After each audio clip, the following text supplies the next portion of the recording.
Imaginez la scène. Il est là, assis face à vous, ses yeux levés vers les vôtres.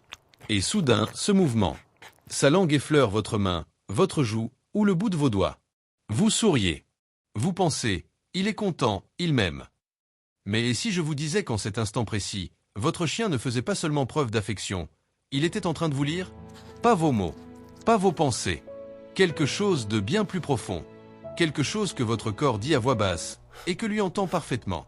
Ce geste, ce simple coup de langue est l'une des formes de communication les plus complexes et les plus mal comprises du monde animal. Aujourd'hui, nous allons décoder ensemble ce langage invisible. Et je vous préviens, ce que vous allez apprendre va changer à jamais la façon dont vous regardez votre compagnon. Mais avant tout, je dois vous confier quelque chose. Quelque chose que je garde pour la fin de cette vidéo. Un détail, un seul, que la science comportementale a mis des décennies à identifier, et qui explique pourquoi votre chien vous lèche dans des moments très précis. Des moments que vous n'aviez jamais vraiment remarqués. Ce détail va tout changer. Restez jusqu'à la fin, parce que quand vous le découvrirez, vous ne pourrez plus le voir autrement. Pour comprendre pourquoi votre chien vous lèche, il faut remonter à une époque où aucun de ces animaux ne dormait sur un canapé. Il y a environ 15 000 ans, les ancêtres du chien domestique, les loups, pratiquaient un rituel précis au retour de la chasse. Les louveteaux, trop jeunes pour chasser, léchaient le museau de leur mère pour lui signaler « J'ai faim. Régurgite pour moi ». Et la mère le faisait. Ce geste déclenchait une réponse biologique automatique. Mais voilà le mystère. Pourquoi un comportement lié à la survie alimentaire est-il devenu, des millénaires plus tard, la façon dont votre chien vous accueille quand vous rentrez du travail? La réponse vous surprendra. Et elle dit quelque chose d'extraordinaire sur la relation que vous entretenez avec lui. Imaginez le cas de Luna. Une berger australien de 4 ans que j'ai observé lors d'une séance de comportement dans un cabinet vétérinaire de Paris. Luna léchait compulsivement le visage de son propriétaire chaque soir, exactement au moment où celui-ci revenait d'une longue journée de travail. Son propriétaire pensait que c'était de la joie pure. Mais quelque chose dans le timing de ce comportement m'intriguait. Luna ne le faisait pas quand son maître rentrait tôt, ou quand il revenait d'une simple sortie rapide. Seulement après les longues absences. Seulement quand il était épuisé. Pourquoi?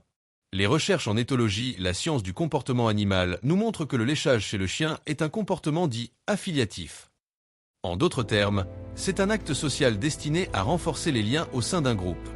Mais ce que la science a découvert récemment va bien au-delà de la simple affection.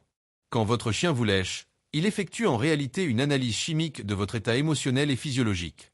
Sa langue, incroyablement sensible, capte des microparticules de sel, de cortisol et de phéromones que votre peau libère en permanence.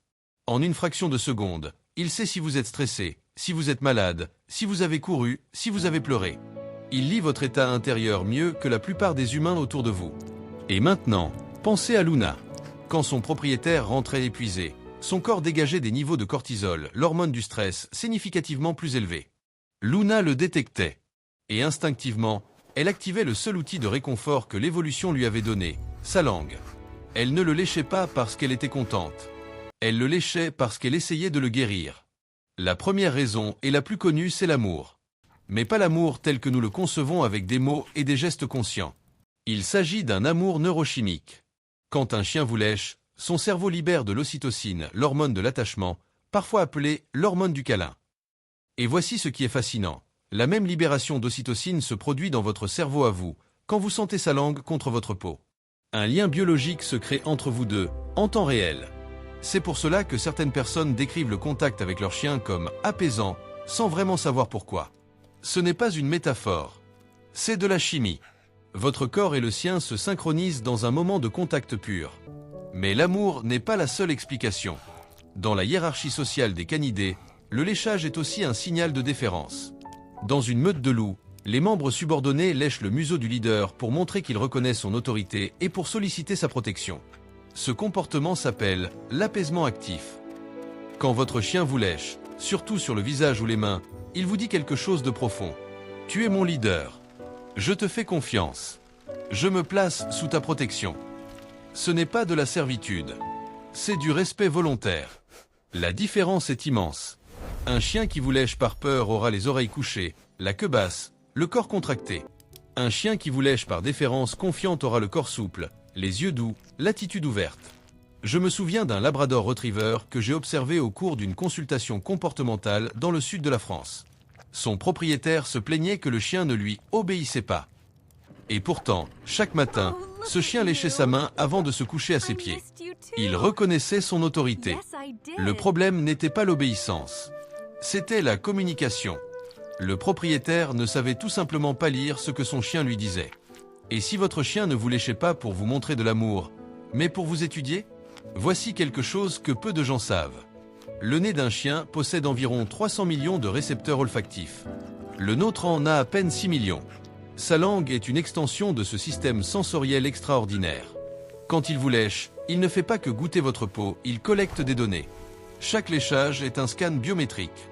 Il détecte les traces de ce que vous avez mangé, les endroits où vous êtes allé, les personnes que vous avez touchées, votre niveau de sucre dans le sang, votre rythme cardiaque approximatif.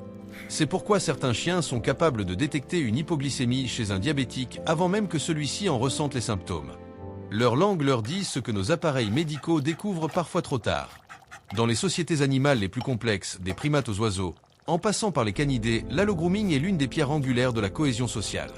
L'allogrooming, c'est simplement le fait de se toiletter mutuellement.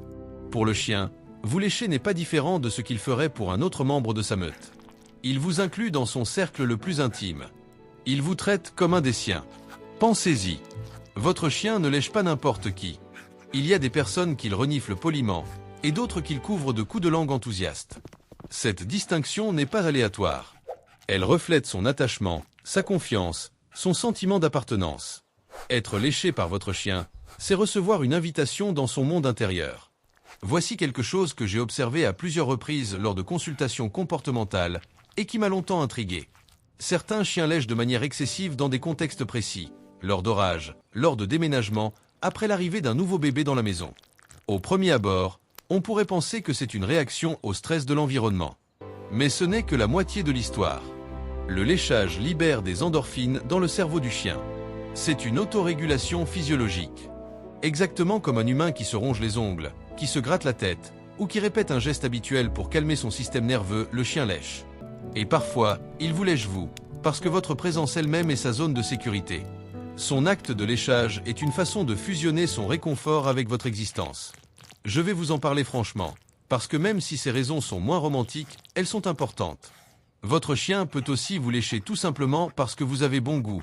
Votre sueur, vos crèmes, les restes de repas sur vos mains, tout cela est pour lui une invitation sensorielle irrésistible. Ce n'est pas de l'amour pur, c'est de la curiosité gustative. Et c'est tout à fait normal. Mais il y a une septième raison, plus rare et plus surprenante. Des études comportementales documentées montrent que les chiens lèchent parfois de façon ciblée des zones spécifiques du corps humain, une plaie, une tumeur cutanée non diagnostiquée, une articulation enflammée. Ces comportements ne sont pas le fruit du hasard. Ils sont documentés dans des cas où le chien insistait sur une zone que le propriétaire trouvait anodine jusqu'à ce qu'un médecin confirme un problème. Votre chien, parfois, essaie de vous soigner. Mais voici la partie de cette histoire que l'on ne vous a probablement jamais racontée. Ce n'est pas seulement votre chien qui communique quand il vous lèche. C'est aussi vous qui communiquez, souvent à votre insu, quand vous répondez à ce geste. Et ce que vous lui apprenez dans ces moments-là façonne son comportement pour des mois, voire des années. Je sais que vous avez déjà ressenti cette culpabilité quand vous partez le matin et qu'il pose ses yeux sur vous depuis le couloir. Cette culpabilité, je vais vous dire quelque chose que la science comportementale confirme. Votre chien la ressent aussi. Pas de la même façon que vous. Mais il capte votre énergie. Il lit votre langage corporel. Et il adapte son comportement en conséquence. Quand vous accueillez un léchage avec un sourire et une voix douce, votre chien enregistre. Ce comportement génère une récompense émotionnelle. Quand vous le repoussez brusquement ou que vous réagissez avec inconfort, il enregistre. Ce comportement crée de la distance. Ni l'un ni l'autre n'est nécessairement le bon message, tout dépend du contexte. Et comprendre ce contexte, c'est comprendre votre chien à un niveau que peu de propriétaires atteignent jamais. Il est important d'aborder un aspect que beaucoup préfèrent ignorer. Pas tous les comportements de léchage sont sains. Et reconnaître la différence peut littéralement changer la vie de votre animal. Un léchage compulsif, répétitif, ciblé sur un objet ou une partie du corps, difficile à interrompre, peut être le symptôme d'un trouble anxieux, d'une douleur physique non exprimée ou d'une carence émotionnelle profonde. J'ai rencontré un teckel nommé Oscar qui léchait le même coin de canapé pendant des heures chaque jour. Ses propriétaires pensaient que c'était une habitude bizarre mais inoffensive. En réalité, Oscar traversait un état de stress chronique lié à une solitude prolongée. Le léchage était son seul mécanisme d'adaptation. La question n'est pas « mon chien lèche-t-il trop ?» La question est, que cherche-t-il à me dire avec ce geste et est-ce que je l'entends? Et si je vous disais que dans certains cas, empêcher votre chien de vous lécher était une erreur psychologique grave? Je ne parle pas d'hygiène. Je parle de communication. Quand un chien cherche à vous lécher et que vous le stoppez systématiquement sans lui proposer une alternative émotionnelle, vous interrompez un dialogue qu'il a initié avec toute sa sincérité. Pour lui, c'est comme si vous lui coupiez la parole au milieu d'une phrase importante. Il comprend que vous n'écoutez pas. Et au fil du temps, certains chiens apprennent à ne plus essayer. Ce silence-là est l'une des choses les plus tristes que j'ai observées dans mon travail. Permettez-moi de vous poser une question que peu de gens se posent. Et si votre chien n'essayait pas seulement de vous dire ce qu'il ressent? Et s'il essayait aussi de vous montrer ce que vous ressentez, vous, mais que vous aviez du mal à voir? Les chercheurs en cognition animale ont établi que les chiens possèdent une capacité empathique remarquable. Ils ne simulent pas l'empathie comme un mécanisme appris. Ils la vivent avec des circuits neuronaux proches des nôtres. Des études d'imagerie cérébrale montrent que lorsqu'un chien observe la détresse de son propriétaire, les mêmes zones de son cerveau s'activent que chez un être humain observant un ami souffrir. Votre chien vous lèche parfois non pas parce qu'il va bien, mais parce que vous n'allez pas bien. Il sent votre douleur. Et il répond avec le seul langage qu'il possède. Combien de fois avez-vous eu une mauvaise journée, et votre chien s'est approché de vous silencieusement, a posé sa tête sur vos genoux et a commencé à lécher votre main? Ce n'était pas un hasard. C'était une réponse parfaitement calibrée à votre état émotionnel. Je veux vous dire quelque chose maintenant qui n'est pas facile à entendre. Votre chien va vieillir beaucoup plus vite que vous. Sa vie, mesurée en années humaines, est courte. Mais sa capacité à vous aimer, sa loyauté, sa présence, son attention constante, elle est absolue. Il ne vous donnera pas une fraction de son amour. Il vous donnera tout. Chaque coup de langue est un « je suis là ». Chaque léchage silencieux au creux de votre main est une promesse que votre chien renouvelle sans condition. Quoi qu'il arrive, je suis ton compagnon. Et cette promesse, il la tient. Jusqu'au dernier jour. Sans jamais vous demander d'explication. Alors la prochaine fois que sa langue effleure votre peau, fermez les yeux une seconde. Laissez-vous vraiment sentir ce geste. Non comme une habitude. Non comme quelque chose d'embarrassant. Comme ce qu'il est vraiment. Un acte d'amour pur, sans mots, sans arrière-pensée, sans fin. Vous vous souvenez? Au début de cette vidéo, je vous avais promis un détail. Un détail que la science comportementale a mis des décennies à établir, et qui explique pourquoi votre chien vous lèche dans des moments très précis. Le voici. Les chiens lèchent préférentiellement les personnes dont le taux de cortisol, l'hormone du stress, est élevé. Pas les personnes heureuses et détendues. Les personnes qui souffrent en silence. Votre chien ne vient pas vers vous quand tout va bien pour partager votre joie, même s'il le fait parfois. Il vient vers vous quand vous avez besoin de lui. Quand vous êtes fatigué, anxieux, triste, perdu. Il le sent avant même que vous le sachiez vous-même. Ce n'est pas un animal de compagnie. C'est un gardien de votre âme. Si vous êtes arrivé jusqu'ici, laissez-moi vous dire quelque chose. Vous n'êtes pas simplement un propriétaire de chien.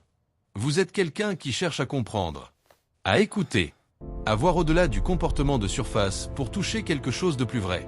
Et ça, c'est exactement ce que votre chien fait pour vous, chaque jour de sa vie. Si ces mots ont résonné en vous, si vous avez pensé à votre compagnon pendant cette vidéo, alors vous faites déjà partie de notre communauté. Abonnez-vous.